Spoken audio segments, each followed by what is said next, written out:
Um gol. Foi exatamente isso que faltou. Faltando 21 minutos para o fim, na Neoquímica Arena, com 2-1 no placar, o Corinthians estava a um gol de levar a decisão contra o Internacional para os pênaltis.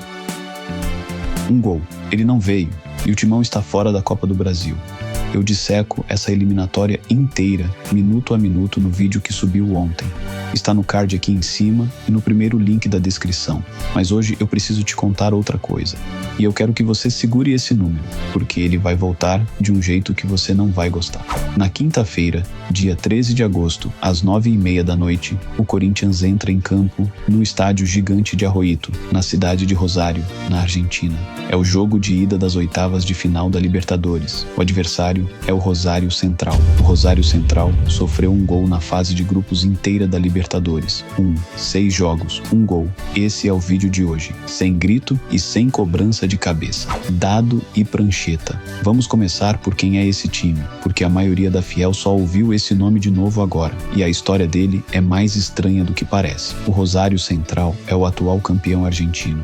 Só que ele não levantou essa taça ganhando uma final. Ele levantou por decisão administrativa da AFA, a Federação Argentina, que criou um título novo, chamado de campeão da temporada, somando os pontos do Apertura com os do Clausura. O Central fez 66 pontos em 32 jogos, 4 a mais que o Boca Juniors, e recebeu a taça. A Argentina inteira brigou por causa disso. Teve clube reclamando publicamente, teve torcida chamando de título de escritório, teve gente devolvendo a discussão para a mesa da AFA. E eu quero ser honesto contigo aqui. É fácil olhar para isso e desdenhar. É fácil dizer que é um campeão de papel. Não faz isso, porque a taça pode ter vindo da mesa, mas os 66 pontos vieram do campo. Foi o time que mais pontuou na Argentina naquela temporada. E o que ele fez na Libertadores deste ano não tem nada de papel. Vamos aos números da fase de grupos. O Rosário Central caiu no grupo H. Terminou em segundo lugar com 13 pontos. 4 vitórias, um empate e uma derrota. 13 pontos, exatamente os mesmos do Independiente Del Valle, que ficou em primeiro. Até aqui, uma campanha boa, nada assustadora.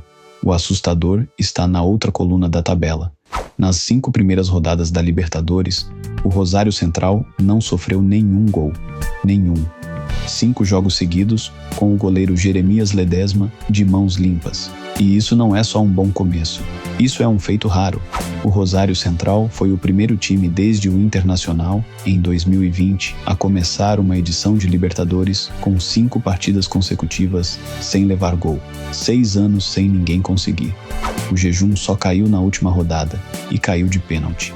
Júnior Sornosa bateu e fez.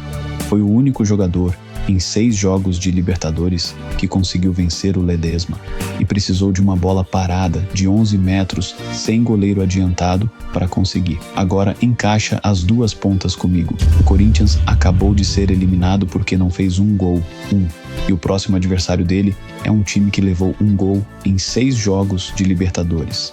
Um time que defende assim normalmente é um time que não ataca. Essa é a leitura preguiçosa, e nesse caso ela está errada, porque o cara que puxa o ataque do Rosário Central é o Ángel Di Maria, 38 anos, campeão do mundo com a Argentina no Catar, campeão da Copa América, jogou no Benfica, no Real Madrid, no Manchester United, no Paris Saint-Germain e na Juventus.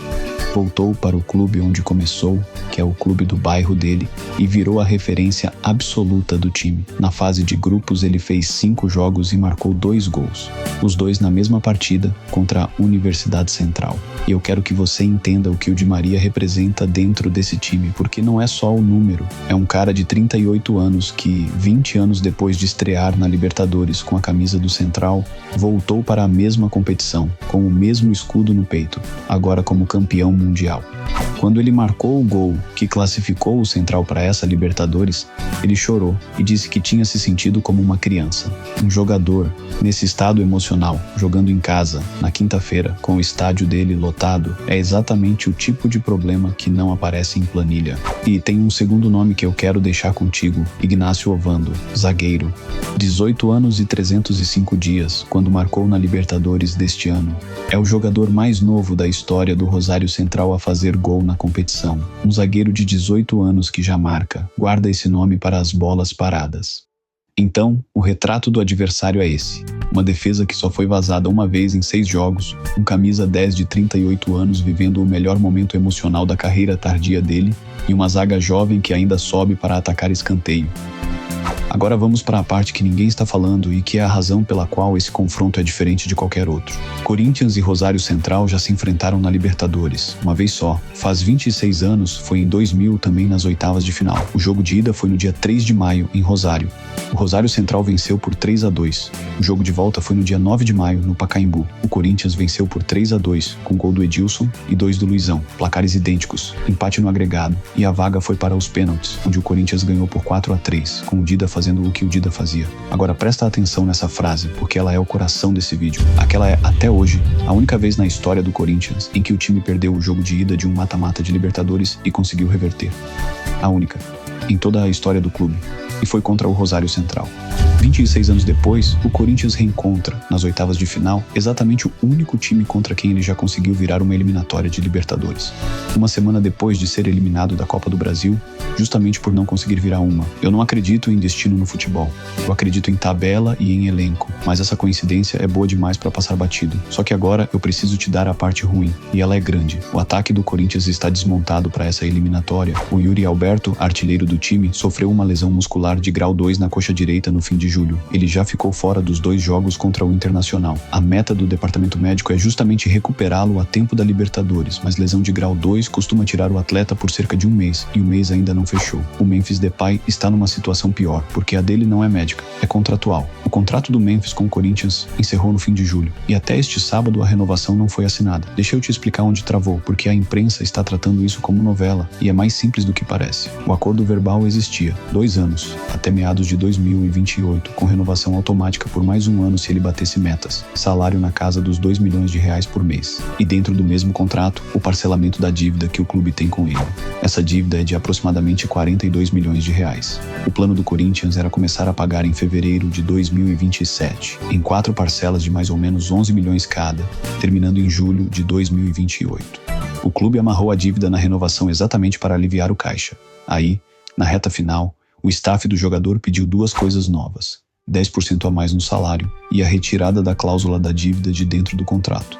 Traduzindo, o Memphis quer o dinheiro que ele já tem direito a receber desamarrado da renovação, e o Corinthians precisa que ele fique amarrado porque é isso que torna a conta pagável. Enquanto isso não for resolvido, ele não pode ser relacionado. E ainda tem o Zaccaria Labiad, o Vitinho e o Kaique, todos operados no joelho, todos fora de combate há bastante tempo. Então some tudo. Contra a defesa que menos sofreu gol nessa Libertadores, o Corinthians pode chegar sem o artilheiro e sem o camisa 10. Antes disso tem jogo amanhã. Domingo, dia 9, às 6h30 da tarde, o Corinthians visita o Red Bull Bragantino, em Bragança Paulista, pela 22ª rodada do Brasileirão. O Timão vem de 29 pontos, em 8º lugar, e os 2 times estão separados por pouca coisa na tabela. E aqui tem um dilema real para o Fernando Diniz. Ele tem 4 dias entre esse jogo e o de Rosário. Poupar quem e quanto? A minha leitura é essa, e você pode discordar nos comentários. Com o ataque já desfalcado, poupar mais ainda seria transformar o Brasileirão em treino. E o Corinthians não está numa posição de tabela que permita isso. 8º lugar não é sobra, é fila de espera. Para fechar, a prancheta. O Corinthians decide em casa. A volta é dia 20 de agosto, quinta-feira, 9h30 da noite, na Neoquímica Arena. Isso quer dizer que qualquer resultado igual ou melhor do que empate em Rosário deixa a vaga viva em Itaquera. Contra um time que só levou 1 gol em 6 jogos, marcar fora vale mais do que o normal. Um 0-0 em Rosário é um resultado bom. 1-1 é um resultado muito bom. E se der derrota por 1 gol de diferença, a história já disse uma vez que dá pra virar, contra esse mesmo adversário. Comenta aqui embaixo. Você acha que o Diniz deve poupar time amanhã contra o Bragantino ou entrar com força máxima? Eu leio todos, um por um, e se inscreve no canal. O Timão TV voltou para falar de dado e prancheta, mas com olho de torcedor. Quinta-feira tem Libertadores.